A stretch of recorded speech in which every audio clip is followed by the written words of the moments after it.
Percy had never known Tom Tipper to be anything but cheerful.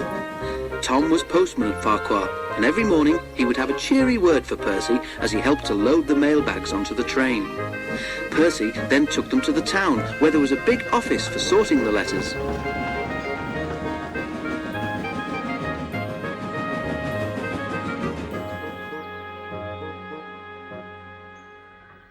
But one morning Tom wasn't there. A postman they didn't know just dumped the bags on the platform and bicycled off without stopping to help. "What's happened to Tom?" wondered Percy's driver. "And his old van," added the fireman. "No wonder the new chap looks fed up. Carrying mail bags on a bike would make anyone miserable." Tom was soon back, but without his van. During his illness, it had been decided that the van was too expensive to run. Poor Tom was no longer cheerful, and now had no time to help load the train. "I wish I could cheer him up," sighed Percy, the small engine. One day, a man came from the station office to tell Tom that some papers needed signing. "Oh dear," he said anxiously, "this is going to make me very late." He asked Percy to keep an eye on his bicycle while he was gone. He was gone a long time, and had not returned when Percy was ready to go. Some boys were playing on the platform, and Percy was worried.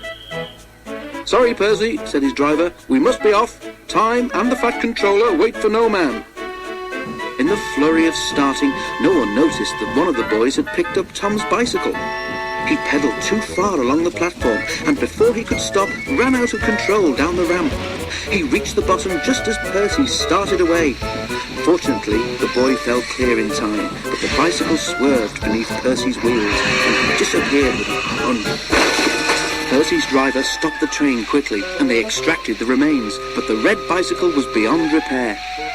Tom came running, and he, the driver, the station master, and the guard all told the boys what bad boys they were. "I'm sorry, Mr. Tipper," apologized Percy. "Never mind, Percy," said the postman. "It wasn't your fault, and I never liked that bag much anyway."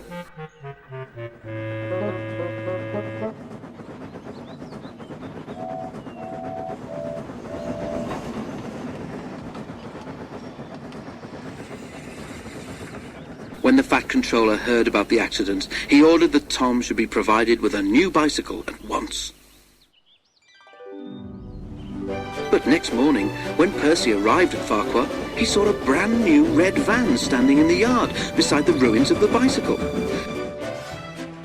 Close by stood Tom Tipper, beaming from ear to ear.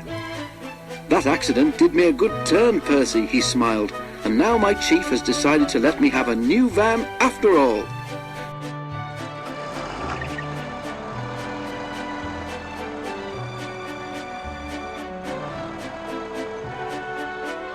"So I did help," said Percy to himself when Tom had gone.